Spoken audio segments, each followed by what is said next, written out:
Hi! In front of me is iPhone 13 and today I would like to show you how you can switch on or off autocorrection on this device. You need to start by opening device's settings. After that, scroll down and choose General. After that, you need to scroll down again and click on Keyboard section under Date and Time.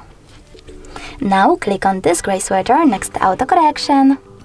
And as you can see, after that, automatic text correction is enabled. If you wish to disable it, click on the same switcher one more time.